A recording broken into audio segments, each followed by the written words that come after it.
Salut les amis, salut les footeux, ravi de vous retrouver pour ce nouveau numéro, ce troisième de la saison 2021-2022 d'une semaine en ballon, hashtag USB Foot. Comme chaque semaine, on va revenir sur l'actualité sportive de nos 5 clubs de la région et en plus particulièrement cette semaine sur le cas du Mans FC. J'ai le plaisir d'accueillir en direct du Mans l'entraîneur du Mans FC qui n'est autre que l'un des tout meilleurs défenseurs des années 2000 de la Ligue 1. J'ai nommé Chris.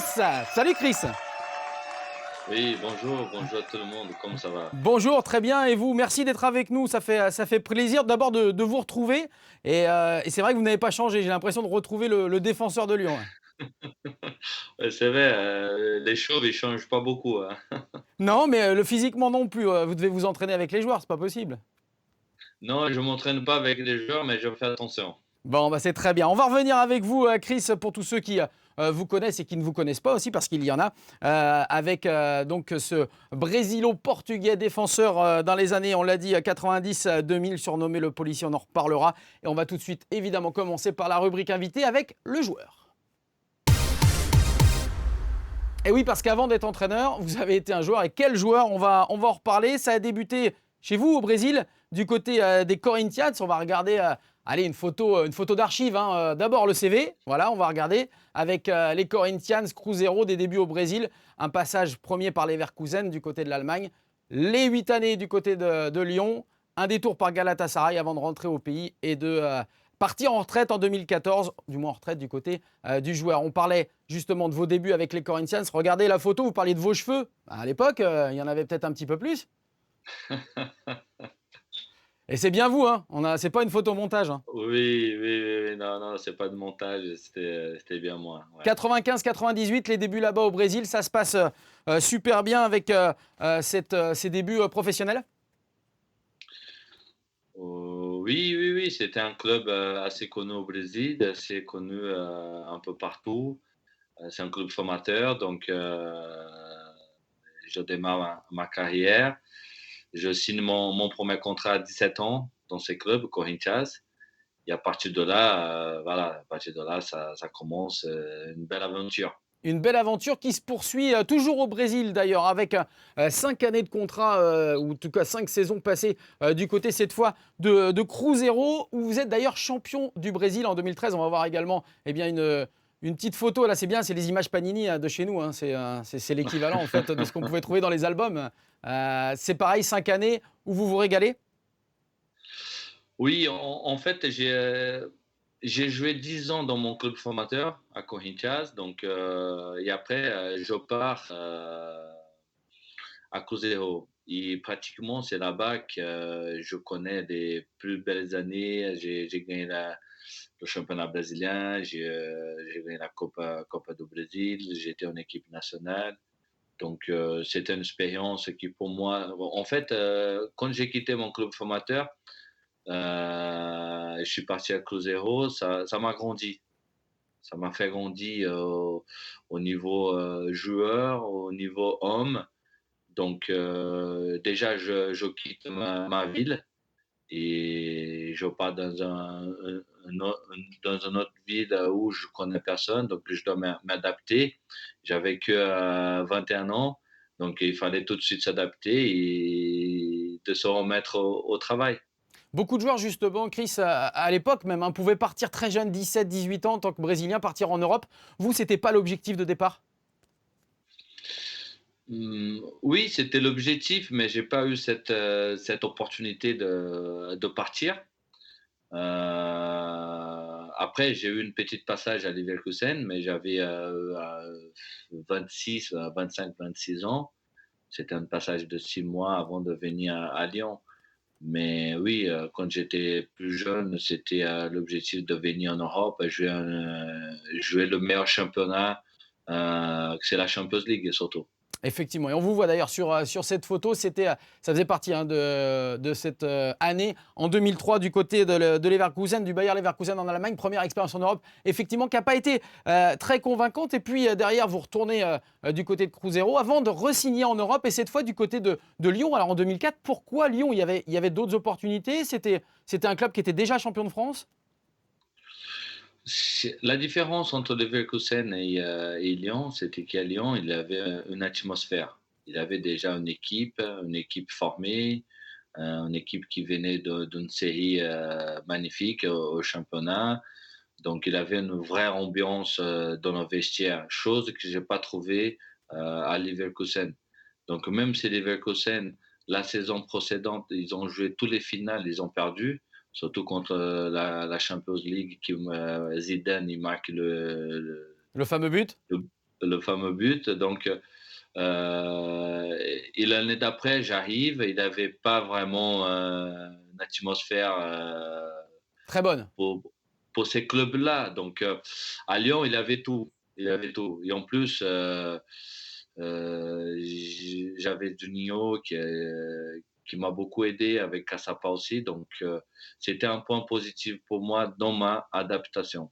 Juninho et Cassapa, les deux autres Brésiliens effectivement de Lyon avec cette Dream Team lyonnaise qu'on a connue dans les années 2000 qui était vraiment exceptionnelle. 4 titres de champion, on va le rappeler quand même avec l'Olympique lyonnais. Il y a eu des moments énormes de joie, il y a eu aussi des moments durs parce qu'on va se rappeler quand même que vous avez eu une grosse blessure avec cette rupture des ligaments croisés. C'était en juillet 2007. Et puis vous revenez, vous gagnez aussi un autre titre. Et là, on va le voir en image. C'est cette Coupe de France. Vous êtes capitaine de l'Olympique lyonnais et c'est vous qui soulevez la coupe. Ça, c'est en 2012 avec cette victoire sur les amateurs de Quevilly, il me semble. Oui, c'est ça, c'est les amateurs de Kiwi. Donc, j'étais, c'était énorme. C'était la Coupe de France, c'est la deuxième qu'on gagnait. Donc voilà, c'est vrai que j'ai eu un moment difficile en 2007 quand j'ai fait le croisé. Mais après, j'ai pas lâché, j'ai beaucoup bossé pour revenir bien. Donc, on voit les images contre Kiwi, on gagne 1-0. Donc, Avec ce but de Lisandro Lopez. euh, ouais, surtout que cette année-là, on a joué la finale, la Coupe de la Ligue aussi, on a perdu contre Marseille. Donc, le championnat, on n'était pas vraiment dedans. Et il nous manquait que la Coupe de France. Donc, c'est vrai que nous, les joueurs, on s'est soudés, on était unis pour justement amener la Coupe à la maison. Ramener la coupe à la maison, ça fait une chanson d'ailleurs, il paraît du côté, du côté de la France notamment. Avec ces 8 années, après ces 8 années passées merveilleuses du côté de l'Olympique lyonnais, vous quittez le Rhône, vous avez quasiment 35 ou 36 ans, direction la Turquie à Galatasaray. Ça ne va pas durer longtemps, c'est une autre expérience également que ce championnat turc où il y a une ambiance bouillante dans les stades. Oui, j'adorais, j'adorais. C'était une belle expérience, même si j'ai joué que 6 mois. Mais les supporters fanatiques, passionnés par le foot. C'est dommage que le niveau de championnat est pas très élevé, mais il a des beaux stades. Donc voilà, c'était une belle expérience pour faire une carrière, mais qui malheureusement, ça a pas duré longtemps. Ça n'a pas duré longtemps, mais quelle carrière quand même pour vous, Chris. Et c'est pas de la flagornerie, hein, on vous passe pas juste de la pommade. C'est vrai que ça a été une carrière absolument fantastique. Fin de carrière d'ailleurs au Brésil. Retour du côté de Grêmio Porto Alegre, du côté également de Vasco de Gama. Et puis vous raccrochez les crampons. Vous parliez également de votre carrière internationale. On va voir cette photo parce que vous étiez, même si vous n'avez pas joué de la sélection brésilienne lors de la Coupe du Monde 2006. On voit d'ailleurs avec Carlos Alberto Pereira, le sélectionneur brésilien. Et d'ailleurs, ça va nous permettre eh bien, de regarder cette petite animation sur votre carrière, l'ensemble de vos matchs. 502 matchs, regardez, incroyable quand même en professionnel. 22 sélections, vous le voyez, ça c'est sur l'équipe du Brésil surnommée le policier, 520 matchs pro, 42 buts. Surnommé le policier, pour ceux qui ne connaissent pas, pourquoi on vous surnommait le policier? Bah, c'était Michael Essien, qui est l'ancien joueur de Chelsea, de Lyon, milieu de terrain. Donc à ce moment, il était dans la conférence de presse. Il a un journaliste qui pose la question par rapport à moi. Et Michael, il répond, c'est notre policier. Ça voulait dire qu'avec Il, vous, il ne fallait pas rigoler non plus sur le terrain au niveau des adversaires. Hein. Oui, oui, oui. Le journaliste il demande pourquoi. Il a dit bah, parce que Chris il laisse personne passer, il est dur et il est présent dans les duels, donc c'est notre policier. Également. Et à partir de là, voilà, ça, C'est resté. c'est ça a resté, c'est mon son nom. Surnom, exactement, c'est votre surnom. Chris, le policier, le footballeur brésilien. Ça tombe bien parce que chaque semaine, on a Richard Coffin qui nous fait sa petite chronique habituelle. Alors, cette semaine, évidemment, il a tenu à la faire sur le Brésil et sur toutes ces stars brésiliennes. Nous, dans le milieu, on le surnomme Ricardinho. La petite minute de Richard Coffin. Ah, parler du Brésil, c'est penser au maillot jaune de la Seleção, aux artistes du ballon rond, du carnaval de Rio, de la bossa, la samba. Et là, vous vous dites, voilà, à peine commencé, et déjà dans le cliché. Non, la seule question qui vaille, c'est est-ce que le Brésil nous amène du soleil en Pays de la Loire? Allons au Mans, destination solaire s'il en est. De Tullio de Melo, 3 saisons, de 2005 à 2008, 22 buts au buteur, graffité. On peut dire que les Brésiliens sont d'attaque en Sarthe. Quel jeu de mots! Ajoutez une touche de défenseur avec Antonio Guédère, un mélange entre Chris et Caçapa, un homme qui aime les duels donc, et vous avez une idée de la filière brésilienne au Mans. Vu comme ça fonctionne. Mais parfois il y a des ratés. Qui se souvient par exemple à Nantes d'Adrian ou encore de Douglao? En 2008, à la signature, les éloges pleuvent avant que la désillusion ne s'abatte sur le pauvre homme. 5 matchs en Ligue 1, raillés toute la saison par les supporters. Et ne parlons pas de Mathéus Viviane. 3 défenseurs, loin de Copacabana, et pour qui la cabane est tombée sur le chien à Nantes.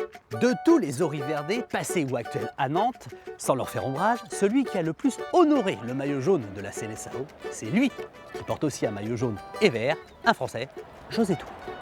Et l'exploit du match, le but avec un B majuscule comme dans Brésil, comme dans Bravo Touré.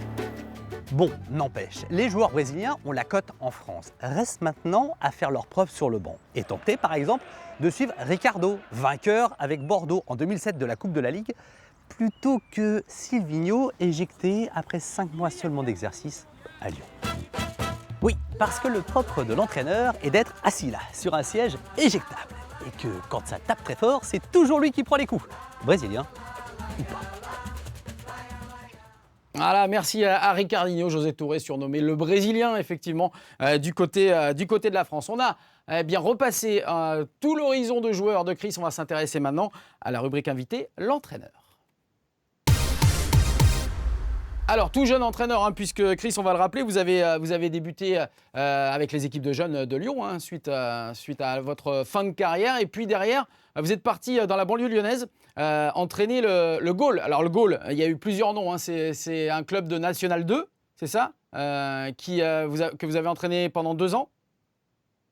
Oui, c'est ça. C'est en fait, en 2014, je reviens en France.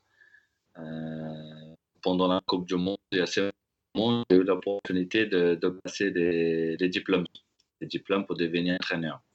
Donc, il avait une place pour commencer tout de suite. Donc, j'ai pris la décision de rester parce que moi, je suis revenu en vacances en 2014. Donc, à ce moment, je prends la décision de rester.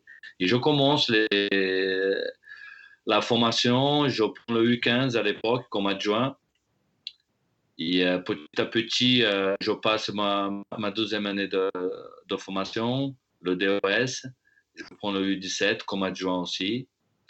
Et après, je prends le U19 et automatiquement la Nationale 2 d'Olympique Lyonnais. Et après, vous passez aussi vos diplômes d'entraîneur professionnel derrière? Oui, je viens de finir. Cette année, en mai. Donc, mais avant ça, j'étais à Gaulle FC, que c'était Chasselet MDA. C'est ça. Donc, il changeait de nom. Et j'ai eu 2 saisons là-bas, tout s'est bien passé. C'était une très bonne expérience et, avant de venir au Mans. 16 victoires, 8 nuls, 8 défaites. C'est votre bilan, effectivement, très bon du côté de ce club de National 2. D'ailleurs, vous avez failli monter en National avec ce club l'an passé pour quelques petits points face à Annecy qui, lui, est monté du coup à votre place. Et puis derrière, vous êtes appelé notamment par le club du Mans, justement. On va voir cette image avec le président Gomez qui vous a appelé et avec qui vous avez signé votre contrat. Premier club donc de National. Pourquoi le Mans? En fait, tout était vite. Moi, en fait, j'avais un contrat avec Gaulle FC encore. Le club au Mans cherché un coach. Et à ce moment, il avait un contact au dernier moment. Donc, si mon agent m'a demandé si Le Mans, ça m'intéressait. J'ai dit oui, bien sûr. Donc, prépare-toi, tu dois monter à... Ah, on a un petit souci de connexion. J'espère qu'on va pouvoir retrouver Chris assez rapidement. Lui qui nous parlait donc de son passage du côté du Mans et de son arrivée au Mans. Je pense qu'on l'a retrouvé, Chris. Il est avec Oui. nous. Voilà, il nous expliquait, on a bien entendu justement son arrivée au Mans qui s'est faite donc en début de saison. Et on va tout de suite passer justement à la rubrique Le Mans, le début de saison.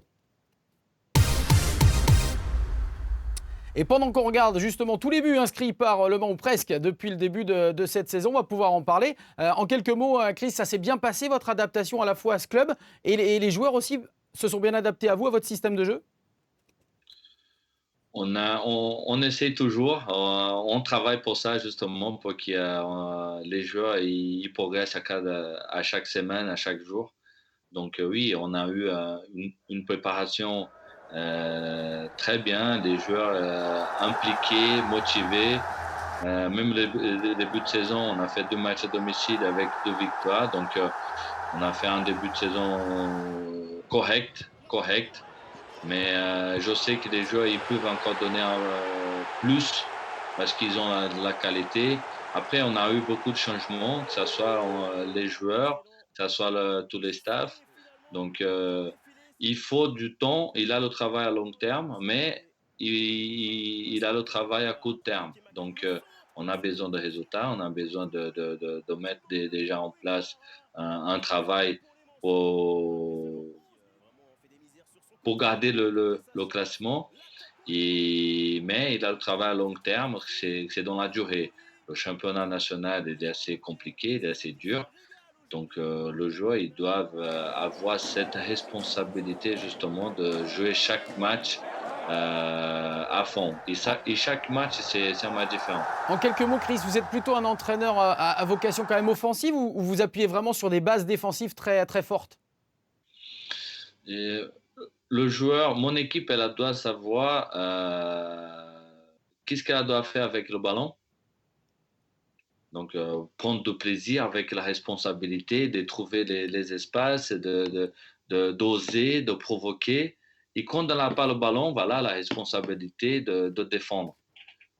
Et là, ce n'est pas qu'un joueur qui est 2 joueurs, c'est les 11. C'est les 11. Mais... Alors, vous préférez gagner 1-0 ou 4-3? Ma question est différente. 1-0. 1-0, d'accord. Bon, ok, d'accord. On a bien compris. Allez, on va parler maintenant des ambitions. Eh oui, parce que vous parliez justement d'intégrer un peu le système Chris avec un nouveau staff, des nouveaux joueurs. Il y a quand même des ambitions. Qu'est-ce qu'on vous a donné comme objectif du côté du club? Un club comme Mans, qui a déjà goûté la Ligue 1, c'est un club qui a une histoire. Donc, bien sûr, on a des ambitions. Des ambitions justement de retrouver la Ligue 1. Mais aujourd'hui, on est en national, il faut passer national, il faut monter en national pour Ligue 2 et Ligue 2, Ligue 1. Donc, il faut commencer, il faut bosser, il faut travailler. Aujourd'hui, on a un championnat très dur, mais l'ambition déjà aujourd'hui, c'est de rassurer le maintien. Et après, petit à petit, par rapport aux matchs qu'on va jouer, bien sûr, c'est d'aller trouver la Ligue 2. D'aller retrouver la Ligue 2. Effectivement, on regarde justement ensemble le classement de ce national rapidement pour voir que Le Mans est 8e après un très bon début de saison. Même s'il y a eu 2 dernières défaites, on peut dire que c'est quand même un bon début de saison. Laval, vous le voyez, est 5e et puis Cholet est 10e. C'est assez serré une nouvelle fois, une nouvelle saison encore dans ce championnat national. Et puis on va enchaîner sur les matchs à venir, les prochains matchs pour Le Mans, pour Laval et pour Cholet. Regardez le déplacement de Laval à Créteil, la réception pour Le Mans de Concarneau, encore un gros dans ce championnat pour les Manceaux, et puis la réception de Chambly pour le club de Cholet. Attention, les oreilles, c'est bon, j'ai vu que vous en avez une de bouchée avec l'oreillette, c'est pas mal. C'est parti, on va s'intéresser comme chaque semaine à tout ce qui touche le zapping, les réseaux sociaux, avec inévitablement des nouvelles de nos clubs de la région. C'est parti. Macan Sidibé qui peut centrer pour Ndjike, c'est bien joué. Oh, avec cette frappe qui termine au fond des filets. Un but d'école marqué par Tony Ndjike. je lui dis éclate-toi, joue au foot Ouais. parce que c'est quelque chose de fabuleux, de passionnant de jouer au foot autant que tu peux. Mais il n'y a aucun projet derrière, non, pour l'instant en tout cas. Il est bien trop petit. Mais il adore ça, il Ah, il va au adore ça, match, il regarde, il est Ah oui, passionné, ah ouais, évidemment. Quoi. C'est- Ouais, il pourrait aller à l'école tous les jours habillé en foot.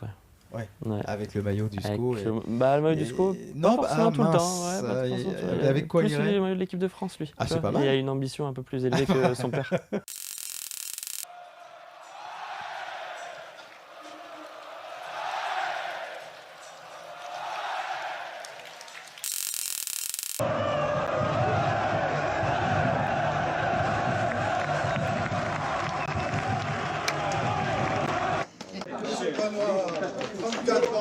C'est beau.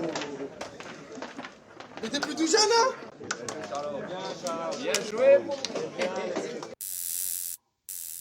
Voilà, on a passé en revue le national. On a terminé par ces images de Ligue 1 avec Randall Colomani qui disait justement à Nicolas Palois qu'il était plus tout jeune. Normal, il venait de fêter son 34e anniversaire, mais il est bien là, Nicolas Palois. Et j'en profite justement pour aborder pour ces 4 dernières minutes la Ligue 1. Toujours avec Chris, on va regarder le classement de cette Ligue 1 parce que j'imagine évidemment que vous vous intéressez toujours à ce championnat que vous avez bien connu. On va regarder après ces 7 premières journées que Angers est toujours 3e avec 12 points, Nantes est remonté à la 8e place avec 10 points. Et on va d'ailleurs s'intéresser à cette première vidéo qu'on va pouvoir voir sur les réseaux sociaux. C'est David Jouya de France 3 Pays de la Loire justement qui nous l'a envoyé avec ces magnifiques images de supporters. Malheureusement, vous le savez, ça s'est mal terminé avec des heurts entre les supporters marseillais à la fin du match et les supporters angevins. Il y a eu encore des soucis, il y a eu plusieurs soucis depuis le début de cette saison 2021-2022. On a voulu poser la question aux entraîneurs et notamment à Antoine Comboiré de savoir ce qu'il pensait de ces problèmes de supporters. Écoutez sa réponse. Il faut que les instances prennent des mesures importantes pour que ça ne se reproduise plus. Et la plus importante à mes yeux, c'est celle où on ne doit jamais voir un supporter sur la pelouse. Voilà. C'est interdit. Chaque fois qu'il y a un supporter qui rentre sur la pelouse, le club doit être sanctionné lourdement. Le terrain, il doit être sacralisé, quoi. C'est un endroit où c'est que les joueurs, les arbitres, délégués s'il faut. Mais la sécurité, elle passe par là. Il faut punir tous les clubs. Voilà, Nantes qui vient de gagner 3-1 contre Brest à domicile. Angers qui a fait 0-0 face à Marseille. Et puisqu'on parlait de Nantes et de la remontée au classement, regardez cette petite vidéo qui traîne sur les réseaux sociaux avec le président Valdemar Kita à qui on demande visiblement à quelle place va terminer le FC Nantes. On l'écoute. Ouais. Alors on va finir combien cette année? Dans les 8 premiers. Dans les 8. J'espère. Hein. Bon, c'est une promesse. Ouais, c'est une Aïe, promesse. aïe, aïe. Dans les 8 premiers. Bon, on verra si le président du FC Nantes a raison. Allez, une deuxième petite palette pour savoir les matchs à venir concernant la Ligue 1. Et après, on se retrouve avec Chris tout de suite. Regardez, déplacement pour Nantes et Angers à Reims et à Troyes. Attention, fin d'émission. C'est parti avec justement le quiz de fin. Chris, j'espère que vous avez bien révisé sur votre nouveau club avec Le Mans FC. Alors, on va voir parce que Ricardinho, qui vous a fait le petit édito sur le Brésil, vous a donné un petit indice si vous avez bien écouté. On parlait de Tullio de Melo, votre compatriote brésilien qui a joué entre 2005 et 2008 du côté du Mans. Mais Tullio, il a marqué combien de buts en 3 saisons sous les couleurs du Mans? Est-ce que c'était réponse A, 18 buts? Est-ce que c'était réponse B, 22 buts? Est-ce que c'était réponse C, 32 buts? On vous laisse quelques secondes. A, 18, B, 22, C, 32. En Ligue 1, on parlait. B22. B22, vous êtes sûr? Et si, c'était bon. On s'est un petit peu trompé en régime, c'était bien la réponse B. Voilà, avec 22 buts, bien joué de la part de Chris. Bravo, belle première question. Et belle première réponse pour l'entraîneur du Mans qui connaît parfaitement son club et ses compatriotes. Allez, on termine inévitablement, comme chaque semaine, par notre coup de cœur. Et le coup de cœur, il va vous faire plaisir parce que c'est vrai que c'est un coup de cœur assez particulier avec un gros clin d'œil puisque, vous le savez peut-être pas, mais le samedi 9 octobre prochain à 16h30, eh bien Benjamin Nivet, l'ancien footballeur professionnel, sera au stade de la Créchère à la Rabatelière en qualité de parrain de l'édition 2020, alors donc 2021 avec le Covid inévitablement. Et c'est dans le cadre du Vrai Foot Day. C'est un match entre les Chauves et les chevelus. Alors voilà, c'est une initiative qui vise évidemment à célébrer le football du dimanche. Voilà, un match entre les personnes qui n'ont plus de cheveux et ceux qui ont des cheveux. Ça peut paraître un petit peu rigolo et en tout cas, ils vont bien se marrer inévitablement. Merci beaucoup Chris d'avoir été notre invité ici sur le plateau du SB Foot. On vous souhaite une très belle saison. Merci à vous. Merci pour l'invitation. C'était un grand plaisir. C'était un vrai plaisir de retracer avec vous à la fois l'ensemble de votre carrière de joueur et le début de votre carrière d'entraîneur qui, on l'espère, sera tout aussi joli. Nous, on se retrouve inévitablement jeudi prochain pour une nouvelle émission et on sera avec le capitaine et milieu de terrain du Stade Lavallois, Jimmy Roy. Bye bye.